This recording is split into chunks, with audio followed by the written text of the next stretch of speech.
जो इस्टेब्लिश करेगा वो करेगा हर्ष। हर्षा का एक एम्पायर होगा। और इस टाइम हमें जो डायनेस्टी दिखती है उसका नाम है पुष्यभूति डायनेस्टी। पुष्यभूति डायनेस्टी, ये एक छोटी सी एक फैमिली कह सकते हो। तो ये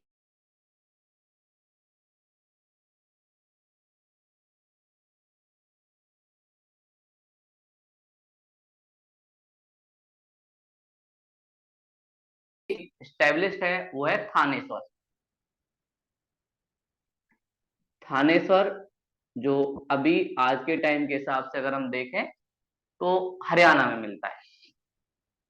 तो थानेश्वर के आसपास ये लोग अभी हैं। और इसके हर्ष के जो पिता हैं प्रभाकर वर्धन, वो अभी रूल कर रहे हैं। प्रभाकर वर्धन अभी गद्दी पे बैठे हैं। हर्ष अभी छोटा है, अभी रूलर नहीं है।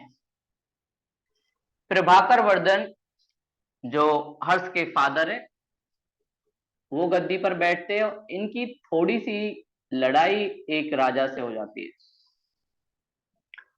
और इस प्रभाकर वर्धन के कुछ बच्चे हैं जिनमें एक सबसे बड़ा सन है जिनका नाम है राज्यवर्धन। राज्यवर्धन एल्डरसन,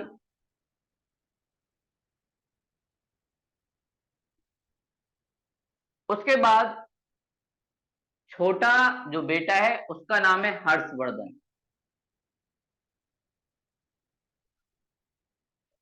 जो काफी ज्यादा फेमस होगा। और एक इनकी बेटी है जिनका नाम है राजश्री।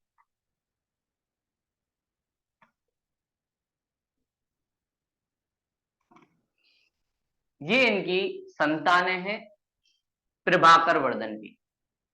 प्रभाकर वर्धन रूल कर रहे थे थानेश्वर के आसपास, सारी चीजें अच्छी चल रही थी, अच्छी फैमिली थी, कोई दिक्कत अभी नहीं चल रही। दिक्कत स्टार्ट ये होती है जब इनकी लड़ाई होती है। और प्रभाकर वर्धन थोड़ा सा एडवांटेज लेने के लिए अपनी जो बेटी है उसकी शादी कन्नौज के राजा से करते हैं। कन्नौज का एक रूलर है, उस रूलर से करते हैं। तो कन्नौज जो आपको यूपी में दिखेगा, उस कन्नौज में ये अपनी बेटी की शादी कर देते हैं। और वहां पर एक डायनेस्टी जो रूल करती है उसे कहते हैं मौखरी डायनेस्टी।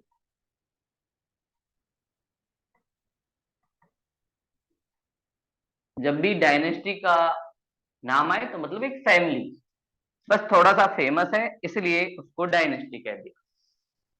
तो मौखरी डायनेस्टी जो है वो रूल कर रही है।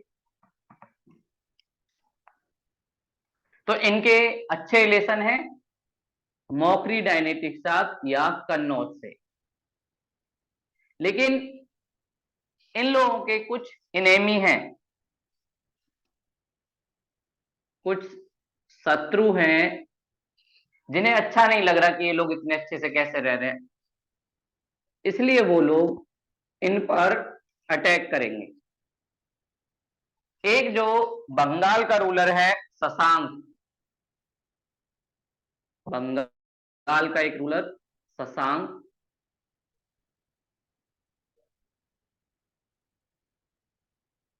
ये इसकी नहीं बनती पुष्यभूति डायनेस्टी से। और दूसरा चालुक्य का रूलर है।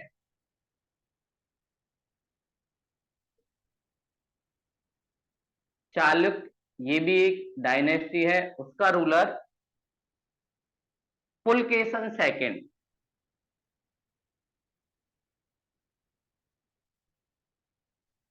सेकंड इनके साथ हर्ष की थोड़ी कम बनती है। ये लोग भी चाहते हैं कि कन्नौज पर हमारा एक तरीके से कंट्रोल हो, दूसरी तरफ हर्षवर्धन चाहता है कि मेरा कंट्रोल हो। और इंडिया में अभी ये तीन डायनेस्टी एक तरीके से फेमस है और एक दूसरे से थोड़ा सा लड़ भी रही है। शशांक, साथ में पुलकेशन सेकंड, और उसके अलावा हर्षवर्धन, ये तीन रूलर काफी ज्यादा पावरफुल हैं और ये आपस में लड़ेंगे।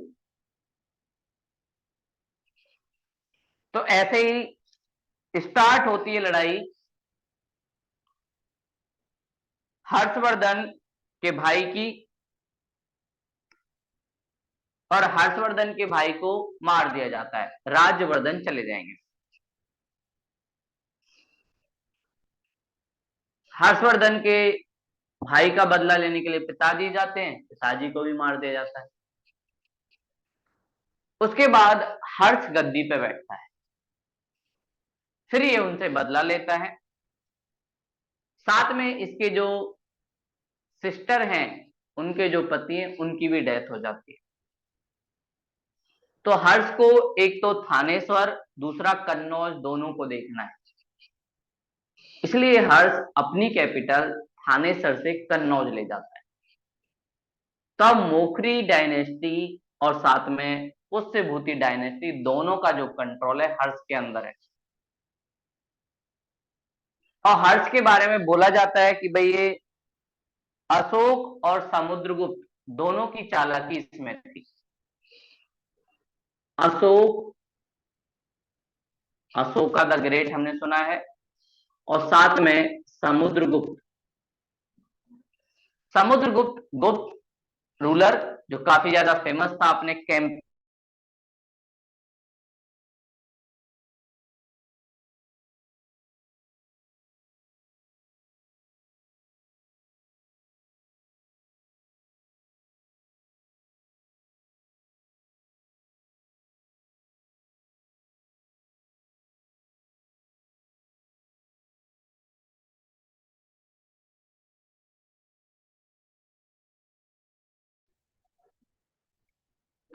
हर्ष ने अशोक की तरह बौद्ध रिलीजन, पहले हर्ष जो था वो शैव धर्म को मानता था, शिव जी के धर्म को।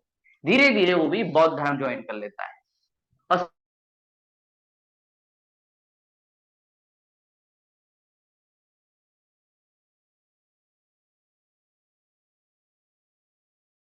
थोड़ा एक्सपेंशन भी करेगा। इसलिए बोला जाता है इन सब का मिक्सर था हर्ष।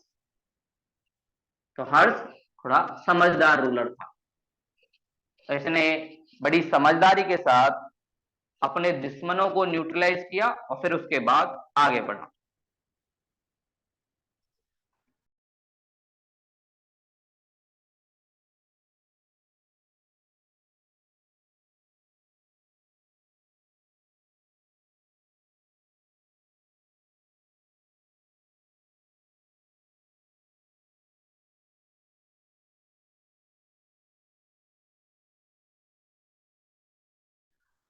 उस टाइम चार वर्णा सिस्टम हमें सोसाइटी में दिख रहे थे। एक तरफ ब्राह्मण, दूसरा क्षत्रिय, तीसरा वैश्य,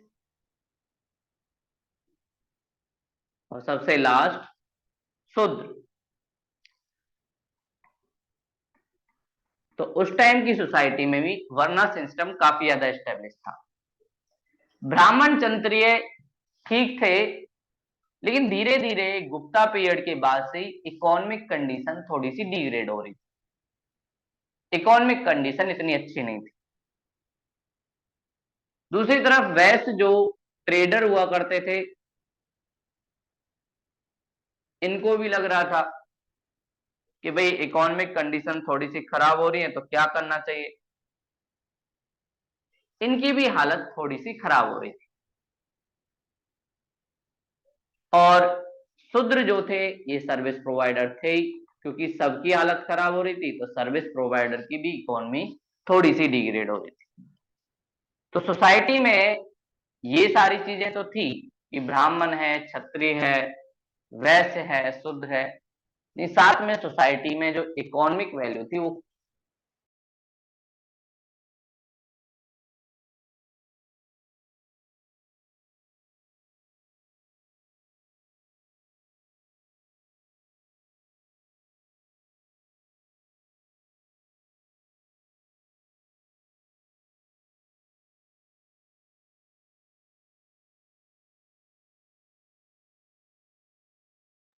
हर्ष के बारे में ज्यादातर चीजें जो हमें पता चलती हैं वो एक पर्सन है, रवि कीर्ति।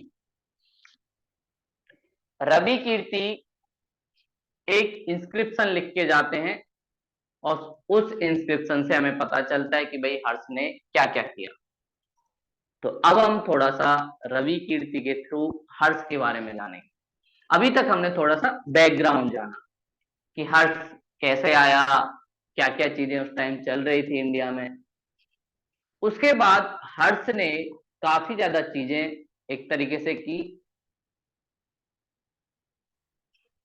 उस वजह से हर्ष रूल करता है। तो हर्षवर्धन के बारे में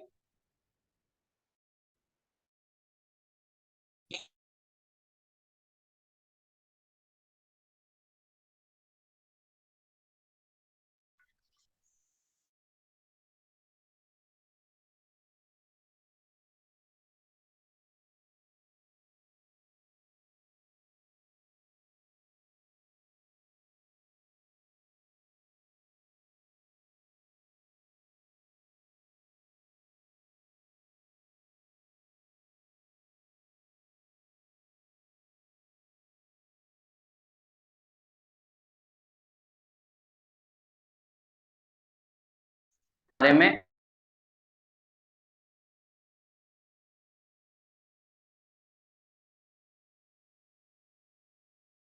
एक तरीके से कर पा रहा है। आज लग रहा है बहुत ज्यादा रुक रहा है। कन्नौज इसकी कैपिटल है और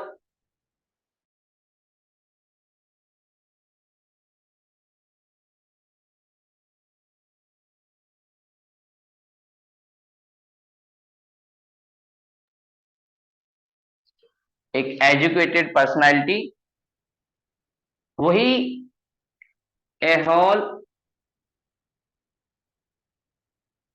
इंस्क्रिप्शन करवाते हैं, एक अभिलेख लिखवाते हैं। किसके बारे में? हर्षवर्धन के बारे में। और ये बताते हैं कि हर्ष को चालुक्य शासक पुलकेशन सेकंड, अभी हमने देखा इसके जो दो शत्रु थे इसमें एक था पुलकेशन सेकंड, ने डिफीट किया, मतलब हर्ष को हरा दिया। हर्ष हार गया चालुक्य के रूलर पुलकेशन सेकंड से। लेकिन अच्छी बात ये थी कि हर्ष फिर दोबारा से खड़ा हो गया। हार के बाद ऐसा नहीं है टूट गया, उसने फिर दोबारा से की और फिर बड़ी मजबूती के साथ वो सामने आए। लेकिन चालुक्य रूलर के पास भी ताकत थी, इस बात को ये बताता है कि चालुक्य रूलर भी काफी ज्यादा उस टाइम ताकत रखते थे। तभी तो चालुक्य रूलर पुलकेशन सेकंड ने हर्ष को हरा पाया। तो ये सारी बातें हमें किससे पता चलती है? रवि कीर्ति के एहोल इंस्क्रिप्शन से। इसके अलावा वो बोलते हैं हर्ष ने 1635 और 1636 एडी के बीच जम्मू कश्मीर का कैंपेन किया। वो चाह रहा था कि कश्मीर भी मेरा हो, तो कश्मीर का कैंपेन करने के लिए जाता है और वहां से बुद्ध का एक दांत लेके आता है। तो बुद्ध जी का एक दांत लेके आएगा और उसके बाद वहां पर स्तूपा बनवाएगा। तो बुद्ध जी का एक पीठ ये लेके आएंगे और बुद्ध जी के लिए स्तूपा जो बनते थे कि भाई बुद्ध जी ने क्या यूज किया, उनके जीवन से जुड़ी चीजें, वो सारी चीजें ये भी यूज करते हैं।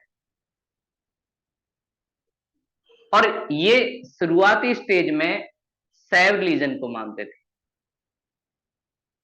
शिव की पूजा करते थे, लेकिन धीरे धीरे इन्होंने बौद्ध धर्म को अडॉप्ट कर लिया।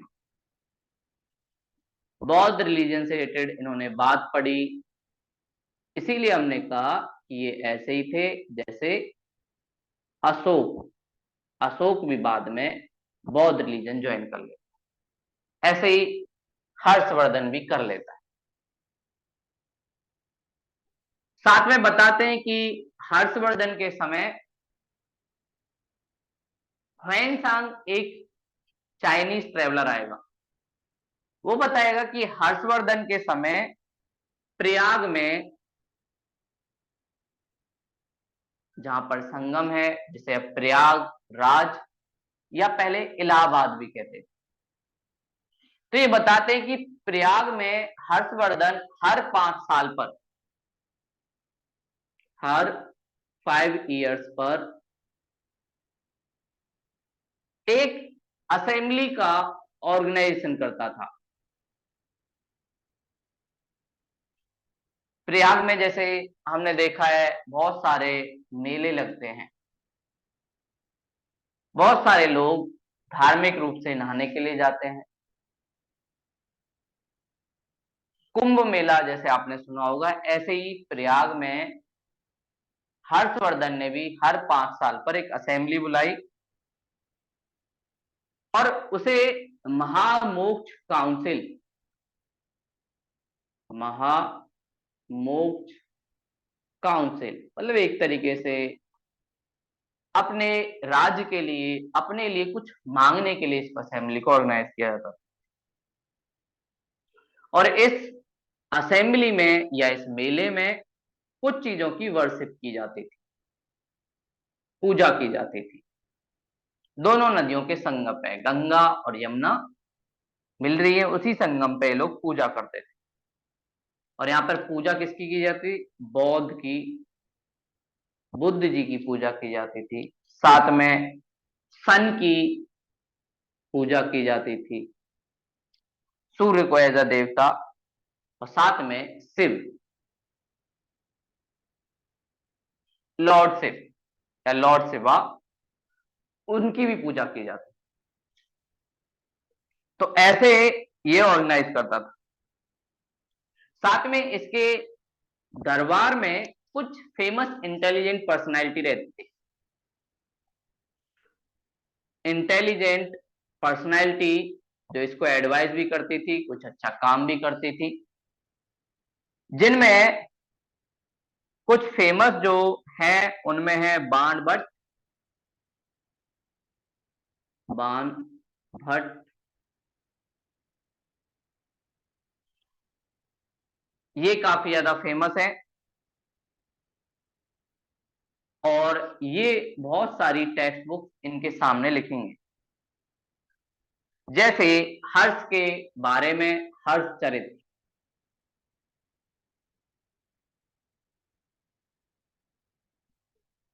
चरित्र मतलब करेक्टर, तो ये एक बुक लिखेंगे हर्ष चरित्र, हर्ष का करेक्टर कैसा था उस सारी बारे में बाण भट्ट लिखेंगे। इसके अलावा कादम्बरी,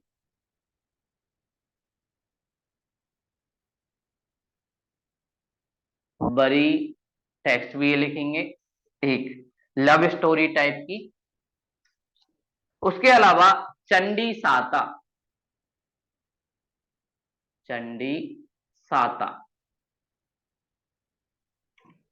तो हर्षवर्धन के कोर्ट में बाण भट्ट जैसे विद्वान थे जिन्होंने हर्षचरित्र, ये काफी ज्यादा पूछा भी जाता है कि हर्षचरित्र भाई किसने लिखी, तो लिखी बाण भट्ट ने। साथ में कादम्बरी और चंडी साता, ये 3 बुक इन्होंने लिखी। जो काफी ज्यादा फेमस हुई और इन टेक्स्ट के थ्रू हमें हर्ष के बारे में पता चलता है।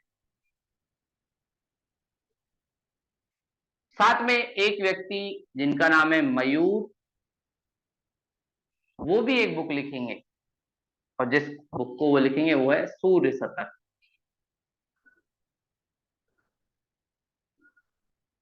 इंडियन कल्चर में पहले से ही सन की वर्शिप काफी ज्यादा फेमस है, तो मयूर जी सूर्य शतक टेक्स्ट लिखेंगे। साथ में हर्ष के दरबार में एक और व्यक्ति काफी ज्यादा फेमस था, जयसेन। भाई जयसेन अपने आप को बोलते थे कि मैं ऐसे हूं जैसे चंद्रगुप्त सेकंड के समय कालिदास और भास। ये अपने आप को कालिदास से कंपैरिजन करता था और बोलता था मैं भास की तरह हूं। भास और कालिदास दोनों से हम मिल चुके हैं गुप्ता पीरियड में। कालिदास जो बहुत सारी चीजें लिखेंगे, अभिज्ञान शकुंतलम, रघुवंश, मेघदूत, ऐसे ही भास कभी भी बहुत सारी चीजें लिखेंगे। साथ में ऐसा बोला जाता है कि हर्ष ने खुद भी कुछ टेक्स्ट बुक को लिखा, वो खुद भी लिखता था। तो हर्ष की भी कुछ टेक्स्ट बुक हमें मिलती हैं जिन्होंने जिनको उसने लिखा, जिनमें थी प्रिय दर्शिका, दर्शिका काफी ज्यादा फेमस एक टेक्स्ट बुक है प्रिय दर्शिका। अगली है रत्नावली,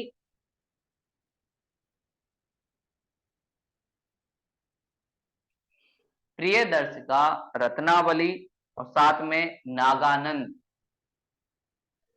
नागानंद।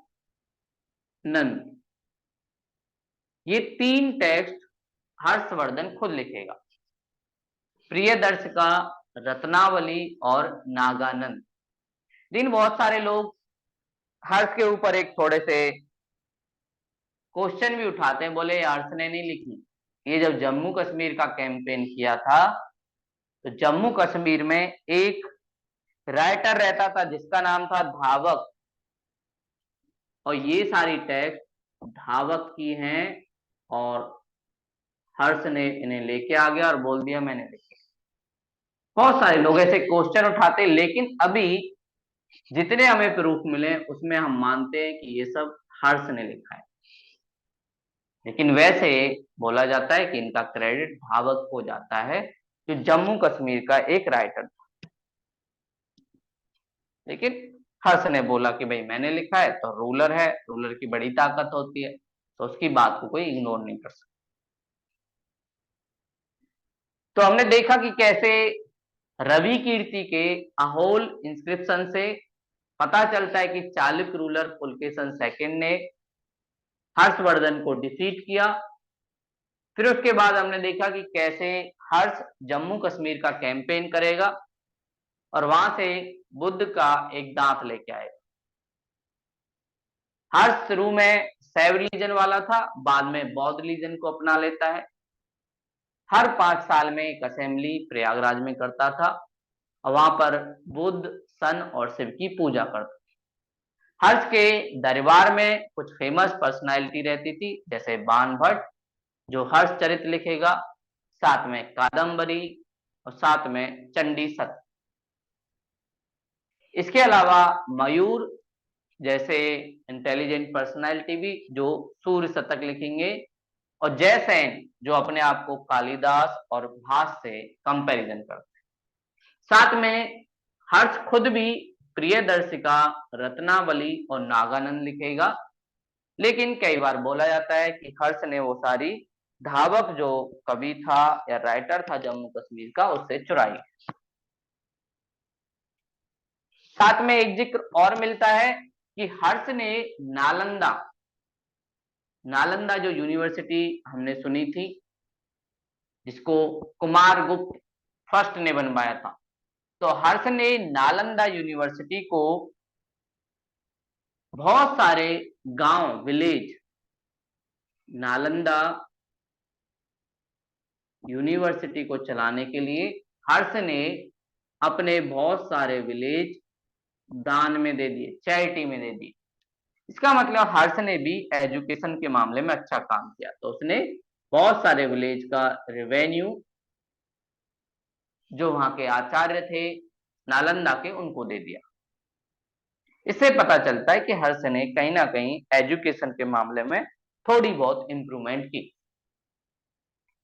और लोगों को सपोर्ट किया कि अगर आप पढ़ना चाहते तो पढ़िए, कोई दिक्कत नहीं। ये सारी चीजें हर्ष ने की। अब हर्ष के टाइम पीरियड में एक व्यक्ति आएगा, ह्वेनसांग। हमने चंद्रगुप्त सेकंड के समय एक व्यक्ति से मिले थे जिसका नाम था फायान। अब हम लोग हर्ष के टाइम एक व्यक्ति से मिलेंगे जिसका नाम है ह्वेनसांग। हर्ष का नाम भी एच से आता है और ह्वेनसांग का नाम भी एच से आता है। तो कई बार एक क्वेश्चन यही पूछ लिया जाता है कि भाई ह्वेनसांग किसके समय आया? हर्षवर्धन के समय आया। उस टाइम कौन सा रूल कर रहा था? भाई आफ्टर गुप्ता वाला पीरियड था और हर्ष कन्नौज से रूल कर रहा था, जो पुष्यभूति डायनेस्टी से जुड़ा हुआ। तो ह्वेनसांग ने जो चीजें लिखी उनसे हमें बहुत सारी बातें पता चलती हैं। इसलिए ह्वेनसांग की ट्रेवलिंग से, ह्वेनसांग चाइनीज है, ये भी ह्वेनसांग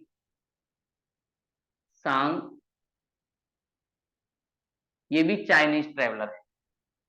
ये अपनी बातें कुछ रखते हैं और चाइना से ट्रेवल करके इंडिया आए हैं और बौद्ध धर्म के बारे में जानना चाहते हैं। चाइनीज ट्रेवलर का मेन पर्पस होता था बौद्ध धर्म के बारे में जानना। और ये लैंड रूट के थ्रू इंडिया आया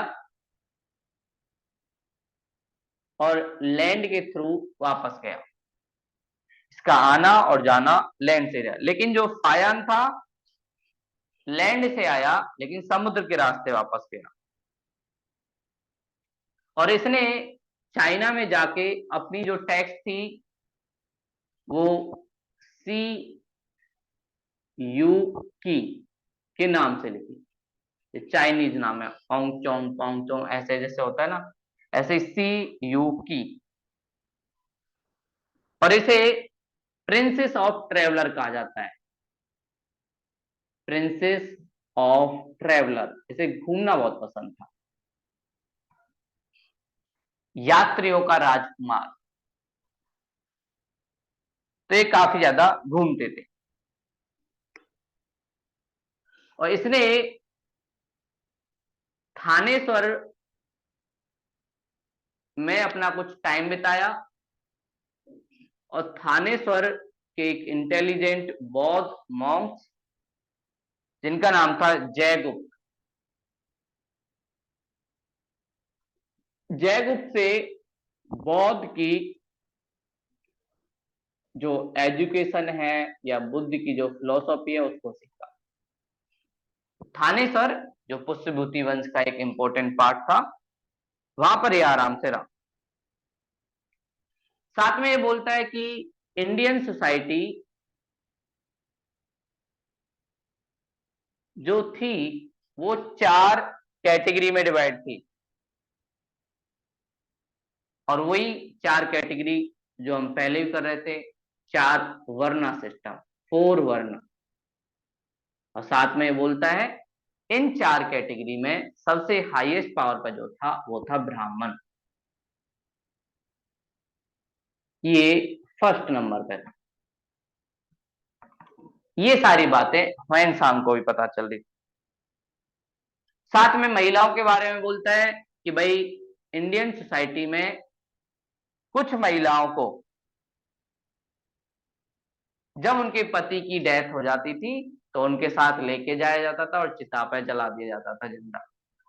इससे पता चलता है कि उस टाइम सती सिस्टम था।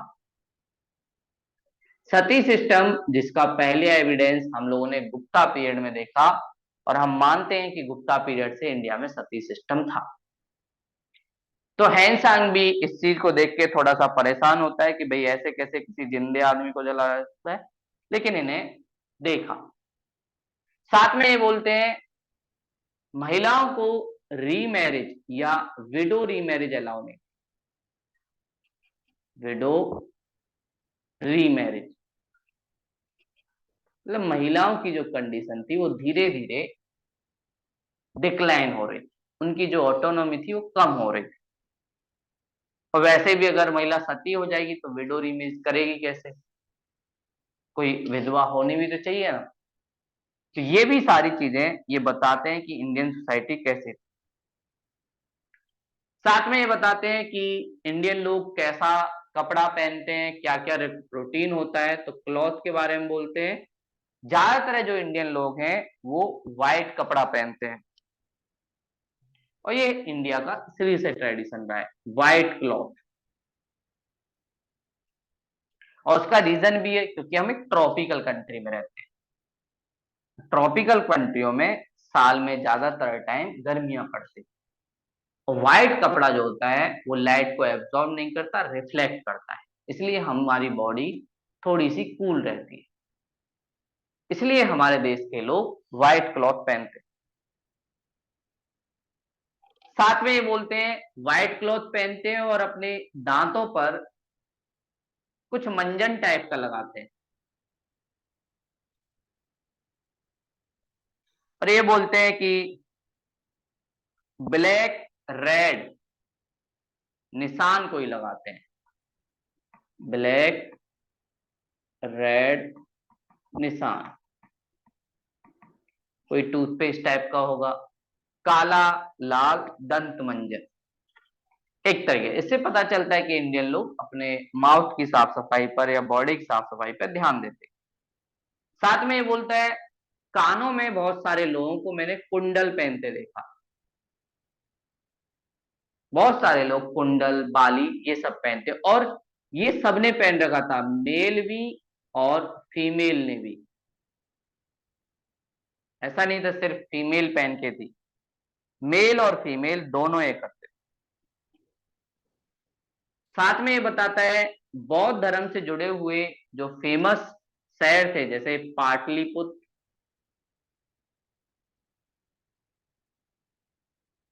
पाटलिपुत्र जो मगध की एक कैपिटल भी हुआ करती थी, श्रावस्ती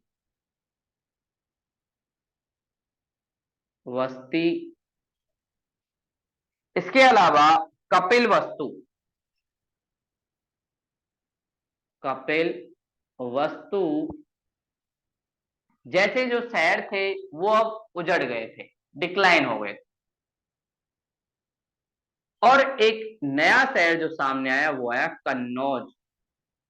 कन्नौज काफी ज्यादा समृद्ध था, कन्नौज में काफी ज्यादा ट्रेड होता था, तो अब जो सेंटर है वो कन्नौज बना, और जिसे इन्होंने बताया कि एक विद्वान बाणभट्ट महोदय श्री, महोदय श्री, तो कभी आपसे पूछ ले जाए कन्नौज या महोदय श्री तो दोनों एक ही थे, ये किसने बोला, बाणभट्ट ने,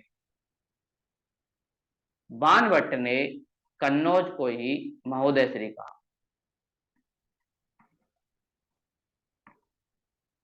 कन्नौज का ये जिक्र करते हैं और बोलते हैं वहीं पर राजा रहता है, वही सारी चीजें करता है। साथ में ये बात करता है जुडिशियल सिस्टम कैसा था, तो ये बोलता है जुडिशियल सिस्टम में दिव्य परीक्षा थी,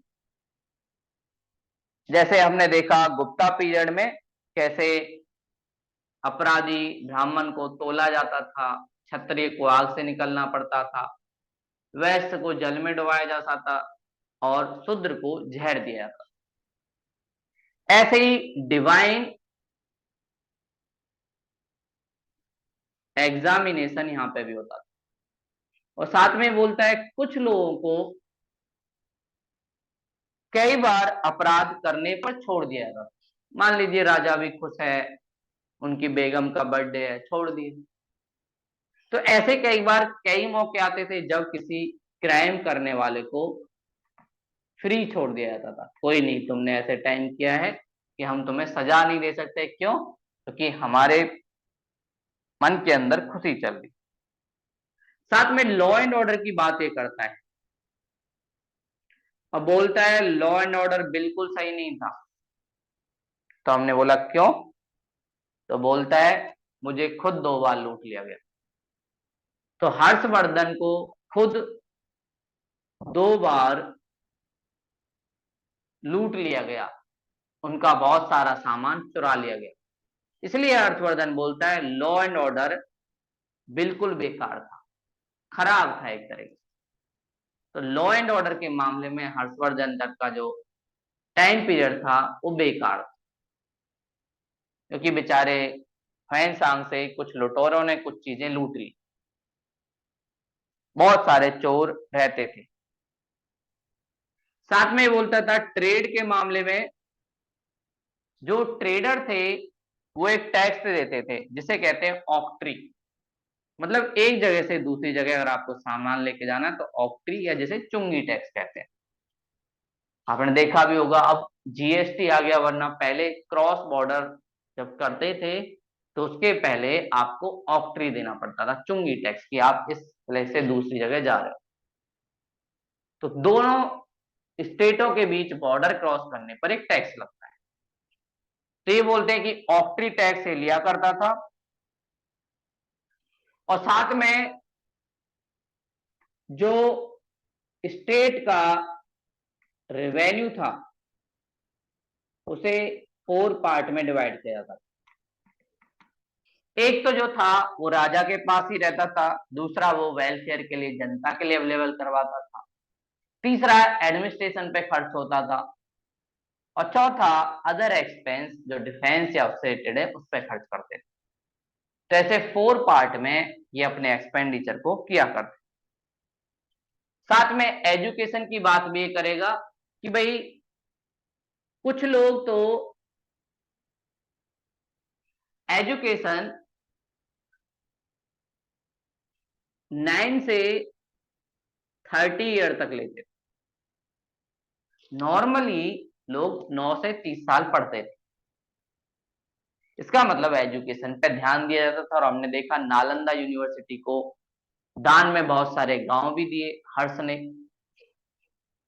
लेकिन कुछ लोग लाइफ टाइम तक पढ़ते थे, उनकी दाढ़ी मूछें आ जाती थी फिर भी पढ़ते थे। इसका भी जिक्र हमें ह्वेनसांग करता हुआ दिखाई। साथ में ह्वेनसांग बोलता है कि हर्ष हर 5 साल में प्रयाग के अंदर एक मीटिंग ऑर्गेनाइज करता है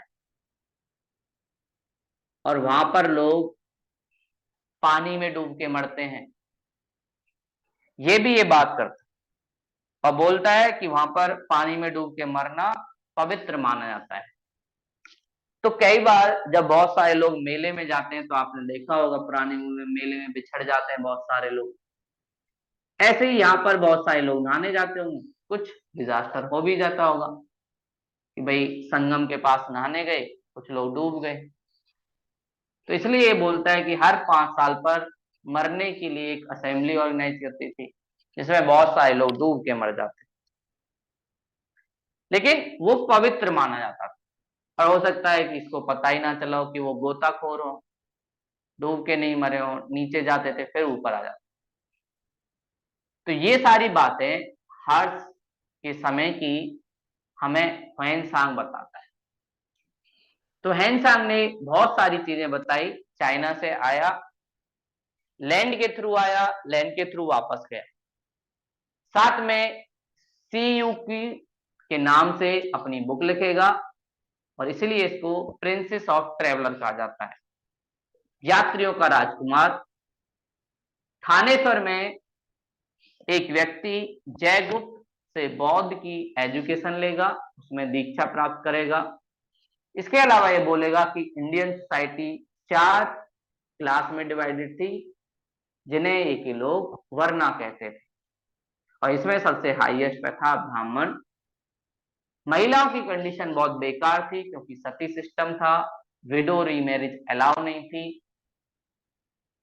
क्लॉथ ज्यादातर लोग व्हाइट पहनते थे और साथ में अपने दांतों पर एक मंजन लगाते थे जो काला और लाल हुआ करता। मेल और फीमेल दोनों ज्वेलरी पहनते थे और दोनों के कानों में मैंने कुंडल देखा। साथ में बोलता है जिन बौद्ध धर्म से जुड़े हुए शहरों का नाम हमने काफी सुना है, जैसे पाटलिपुत्र, श्रावस्ती, कपिलवस्तु, अब वो शहर उजड़ गए, डिक्लाइन हो गया। लेकिन कन्नौज या महोदयश्री जिसे बाण भट्ट ने बोला, वो काफी ज्यादा फेमस हो गया है और एक बड़ा सेंटर बन रहा है। जुडिशियल सिस्टम में डिवाइन या भगवान की परीक्षा ली जाती थी और कुछ अच्छे मौकों पर क्राइम करने वालों को छोड़ा भी जाता। लॉ एंड ऑर्डर बहुत बेकार था क्योंकि मुझे ही 2 बार लूट लिया गया। ट्रेडरों से ऑक्ट्री ली जाती थी, टैक्स लिया जाता था और स्टेट रेवेन्यू को 4 डिफरेंट पार्ट में डिवाइड कर दिया जाता है अपनी जरूरत को। एजुकेशन अच्छी थी क्योंकि नालंदा जैसी यूनिवर्सिटी हमें दिखती है और कुछ लोग सोसाइटी के 9 to 30 ईयर तक पढ़ते थे, एजुकेशन लिखते थे, कुछ लोग लाइफ टाइम तक पढ़ते थे। हर 5 साल में हर अपने प्रयागराज वाले क्षेत्र में एक धार्मिक या रिलीजियस असेंबली करता था जहां पर बहुत सारे लोग डुबकी लगा के मर जाते थे और वो पवित्र माना जाता था, होली था वहां पर डुबकी लगाना। ऐसे हमें हर्ष और फ्रेंसांग के द्वारा ये सारी चीजें बताई गई।